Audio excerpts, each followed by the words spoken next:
பொள்ளாச்சியில் பெண்கள் 8 பேரை ஆபாச விடுதி எடுத்து மிரட்டி கூட்டு பாலியல் வன்கொடுமை செய்த வழக்கில் குற்றவாளிகள் என அறிவிக்கப்பட்ட 9 பேருக்கும் சற்று நேரத்தில் தண்டனை விவரங்கள் அறிவிக்கப்படுகின்றன. குற்றவாளிகள் 9 பேருக்கான தண்டனை விவரங்களை கோவை மகளிர் நீதிமன்ற நீதிபதி நந்தினி தேவி அறிவிக்கவுள்ளார்.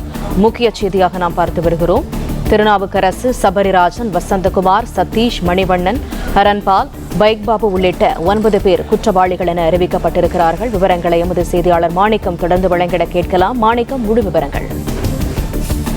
இன்னும் சற்று நேரத்தில் பொள்ளாச்சி பாலியல் வழக்கில் குற்றம் சாட்டப்பட்டு குற்றவாளிகள் என அறிவிக்கப்பட்டிருக்கூடிய 9 பேருக்குமான தீர்ப்பினுடைய விவரம் வெளியாகிறது. பொள்ளாச்சியில 8 பெண்களை 2 ஆண்டுகளாக பாலியல் வன்கொடுமை தொந்தரவுகள் செய்திருக்கக்கூடிய அந்த கொடூரக்காரர்களுக்கான தண்டனை விவரம் இன்னும் சற்று நேரத்தில் தீர்ப்பாக வாசிக்கப்பட இருக்கிறது. கோயம்புத்தூர் மகளிர் நீதிமன்றத்துல நீதிபதி நந்தினி தேவி இந்த தீர்ப்பை வாசிக்க இருக்கிறார். பொள்ளாச்சி வழக்குல இந்த சட்டத்தில் வழங்கக்கூடிய தீர்ப்பு தான் தமிழ்நாடு முழுவதும் உற்றுநோக்கக்கூடிய ஒரு தீர்ப்பாக இன்றைய தினம் அமைந்திருக்கிறது. 6 ஆண்டுகளாக நடைபெற்ற வழக்கு விசாரணையுடைய இறுதி தீர்ப்பு இன்றைய தினம் கோயம்புத்தூர் மகளிர் நீதிமன்றத்தால் வழங்கப்படுகிறது. 9 நபர்கள் இந்த வழக்கில் குற்றம் சாட்டப்பட்டிருந்தார்கள். அந்த 9 பேருமே சந்தேகத்துக்கிடமின்றி நிரூபிக்கப்பட்டதால் குற்றவாளிகள் என்ற அறிவிப்பு இன்று காலை 10:30 மணி அளவுல கோயம்புத்தூர் மகளிர் நீதிமன்றத்தின் நீதிபதி நந்தினி தேவி அறிவித்திருந்தாங்க. இதனைத் தொடர்ந்து இந்த தீர்ப்பினுடைய பின்னணி, அவர்களுடைய தண்டனை விவரங்கள் எல்லாம் இதுக்கு பிறகுதான் வெளியாகும் என்று சொல்லப்பட்டிருந்தது. 12 மணிக்கு இந்த தீர்ப்பு விவரங்கள், தண்டனை விவரங்கள் வெளியிடப்படும் என்று சொல்லப்பட்ட நிலையில தற்பொழுது அந்த வழக்கினுடைய நீதிபதி நந்தினி தேவி அவர்கள் நீதிமன்றத்துடைய இந்த வழக்கு மீண்டும் வந்திருப்பதாக தகவல் சொல்லப்படுகிறது. தொடர்ந்து அவர்கள் இந்த தீர்ப்பை வாசிக்க இருக்கிறார் என்றும் சொல்லப்பட்டிருக்கிறது. தண்டனை விவரங்களை பொறுத்தவரையிலும் குறைந்தபட்சமாக 20 ஆண்டுகள் அவர்களுக்கு இந்த ஆயுள் தண்டனை என்பது கிடைக்கும் என்பதுதான் எதிர்பார்க்கப்படுவதாக சட்ட வல்லுநர்கள் தெரிவித்திருக்கிறாங்க. ஆனால் வழக்கினுடைய விசாரணையை பொறுத்து நீதிபதி அவர்களுக்கு இதையும் தாண்டி உச்சபட்ச தண்டனை வழங்கலாம் என்ற தகவலும் சொல்லப்படுகிறது. மேலும் இந்த 9 பேரும் அவர்களுக்கு பெண்களுக்கு எதிராக செய்த குற்றங்கள் என்பது ஆதாரபூர்வமாக நிரூபிக்கப்பட்டிருக்கிறது. முதலில் அவர்கள் இந்த குற்றம் சாட்டப்பட்டிருந்தது ஒரு பெண்ணின் மூலமாகத்தான் ஒரு குற்றம் சாட்டப்பட்டிருந்தார். அதனைத் தொடர்ந்து நீதிபதி இந்த வழக்கு என்பது விசாரணைக்கு எடுத்துக் கொள்ளப்பட்டது பிறகாக சிபிஐ விசாரணைக்கு மாற்றப்பட்டது. சிபிஐ விசாரணையில் தான் இந்த பறிமுதல் செய்யப்பட்ட இந்த ஆவண அடிப்படையில இவர்கள் ஒரு பெண்ணிடம் மட்டுமல்ல பல பெண்களிடம் இதுபோல் பாலியல் தொந்தரவுகளை செய்திருக்கிறார்கள். 2016 2018 வரையான அந்த 2 ஆண்டு காலத்துக்குள்ளாக பல்வேறு பெண்களிடம் அவர்கள் அத்துமீறி நடந்திருப்பது தெரிய வந்திருக்கிறது.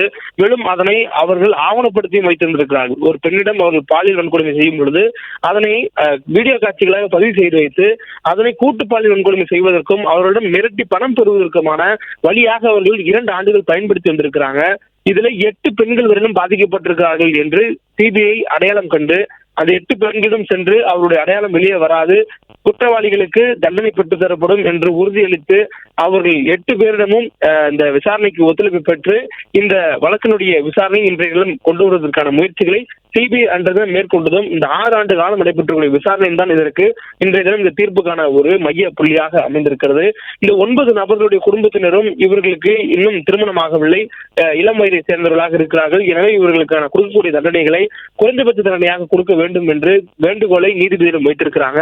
மறுபுறம் இந்த வழக்கில் இவர்கள் குற்றவாளிகள் என்று நிரூபித்திருக்கக்கூடிய சிபிஐ இவர்களுக்கு உச்சபட்ச தண்டனையை வழங்க வேண்டும், அதுவும் சாகும் வரையிலும் இவர்கள் ஆயுள் தண்டனை கொடுக்கப்பட வேண்டும் என்று உச்சபட்ச தண்டனை வழங்குவதற்காக சிபிஐ மறுபுறம் கோரிக்கை வைத்திருக்கிறது.